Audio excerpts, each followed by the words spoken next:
Have you ever dreamed of being a superhero? Did you know that each and every one of us has the ability to become a superhero? Did you know that you alone could save up to 3 lives? When you save a life, you become a superhero. I've been a phlebotomist at the American Red Cross for 2 years. I have performed the blood donating procedures, and I've also donated blood. As an employee at the American Red Cross, I am required to participate in continuing education. So now I know the importance of donating blood. I know the shortages that we're experiencing, and I know ways to remedy those shortages that we're experiencing. It seems that we're always in a shortage for blood, and with the COVID-19 virus, it has only made it a little bit worse. During the lockdown earlier this year, the American Red Cross was unable to perform blood drives. Schools emptied, businesses were working from home, so the Red Cross was unable to perform blood drives in those locations, and those are a bulk of the locations that we do blood drives in. Today I will show you how you can be a superhero to someone. First, I'm going to bring awareness to the rising blood shortages that we are all experiencing. And second, I will discuss the process of donating blood. Let's get started and discuss why is it important to donate blood. The fact is that the blood supply is just not enough for the demand. The American Red Cross states that every 2 seconds, someone in the United States will need a blood transfusion. Transfusions are needed for trauma, for cancer patients, and sometimes for mothers giving birth. According to the American Family Physicians website, postpartum hemorrhaging could result in the use of the massive transfusion protocols that typically require 4 to 6 units of red packed cells, frozen plasma, and platelets. Also, car accident victims could need up to 100 units of blood. Carter Blood Care tells us that cancer patients need the transfusions to treat anemia and to help replenish their cells after their chemotherapy. In addition, Healthline.com reports that over the past few months, the donations have failed to match the hospital requirements. So overall, that is 39,000 donations that they are short. On January 7th, 2020, ABC.net reported that the American Red Cross would need 1 new donor every 5 minutes to meet the growing demand. So almost everybody knows someone that's either needed a blood transfusion or they themselves are actually going to need a blood transfusion in their lifetime. HealthResearchFunding.com reports that 1 of 7 people that are admitted into the hospital will need a blood transfusion at some point during their stay. When I asked my survey questions, and of those that responded, I realized that 100% of you don't know a lot about donating blood, but you do know where to donate it. So what can we do to increase the blood donations? I get asked all the time, if you need blood so bad, why don't you pay for it? They pay for plasma. Well, that won't work. And when you donate blood, it is what they call an act of charity. When you donate plasma, it is what they call an act of commerce. Mario Maces from the Johns Hopkins Carey Business School stated, even though it's legal, it is considered not totally moral or ethical to pay cash to donate blood. Hospitals will not use blood that has been compensated for, and the FDA has concerns that it would jeopardize the safety of the blood supply. Some people assume there's no health benefits to donating blood. There's always a benefit to the recipient, but not to the donor. Actually, after donating blood, your body will start to replace the lost blood volume, and within 4 weeks, your red blood cells will be replaced. So basically, it's like an oil change for your body. You're taking out the old and you're putting in new. Also, the American Red Cross tests for infectious diseases.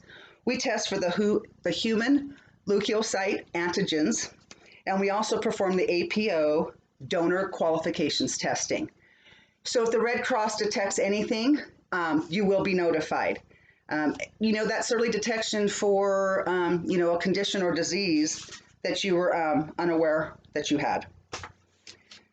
What we need to do is we need to encourage more healthy, eligible people to donate. My solution is, of course, to educate people on blood donations and just to be encouraging, encouraging people to donate. Blood donating is actually quite easy. First, you're going to go through what they call health history. Includes a little mini exam. Blood pressure, pulse, temperatures are taken. You also will have a finger stick done where we test your hemoglobin levels. Second, after we've established your eligibility, we'll take you out and the actual blood donation will begin. Your arm will be scrubbed and a needle will be inserted by a trained phlebotomist. Fourth, from here it only takes 5 to 7 minutes for you to donate your blood. And then last, and of course this is the best part of all, when you're done donating, then you get snacks. Sadly though, without people donating blood, people will die. If everybody in this class was to donate, that would be approximately 15 units and we would save 45 lives.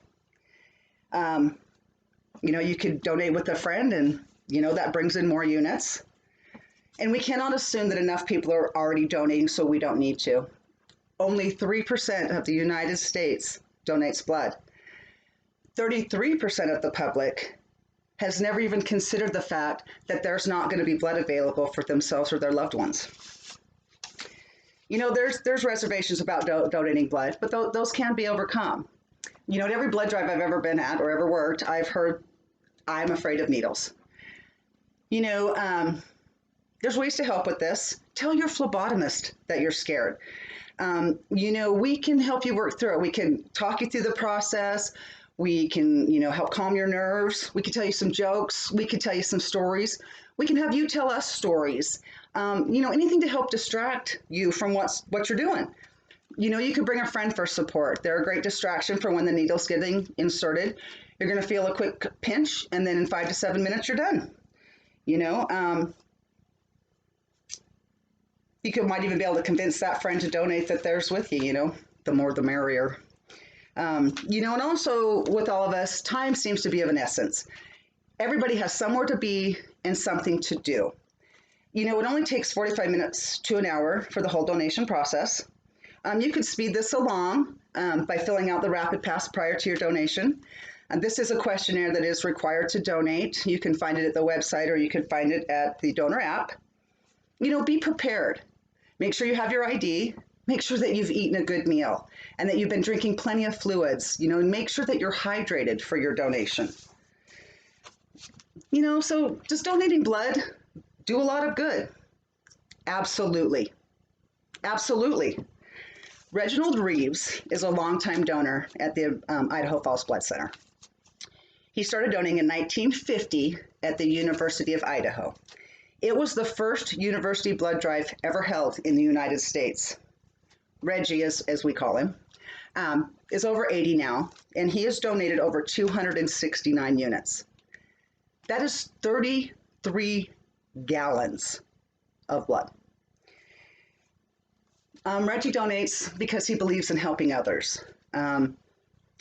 With Reggie's donations, he has saved over 800 lives. 800 lives. He comes in every 56 days to donate. He's always got a box of Perkins goodies, and he's always like, ready to go, let's do this. If people like Reggie did not donate, though, my friend and my colleague, Jasmine Tragus, her story would have a very, very different ending. Early this year, while camping, a gust of wind blew down a tree and crushed her legs while she was trying to run for cover. She was rushed via life flight to Boise, Idaho, where she suffered a crushed leg, a broken ankle, and a dislocated knee. She underwent many surgeries to repair the damage. One of those was an artery transplant, one artery from one leg to the other leg. At the time of this accident, Jasmine happened to be 8 months pregnant. So her son Hagen was born via an emergency C-section while they were repairing her legs.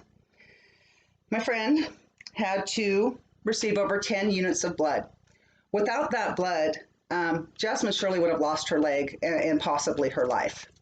Jasmine had this to say: "I am grateful to be alive and still have my leg. I'm even more grateful to say I work with some amazing people that took part in saving my life." Now it is time for you to put on your cape and become a superhero. Make an appointment today to donate blood. It is so easy. Just go to redcrossblood.org or donate or download the donor app. There's a blood drive on Tuesday, December 29th at the Holiday Inn Express from 10 to 2. If you'd rather donate on campus, there will be a blood drive on Friday, January 22nd of 2021 at the ISU Library from 9:30 to 3:30. Do not wait. Make your appointment today. The World Health Organization says that blood is the most precious gift anyone can give another person. It is the gift of life.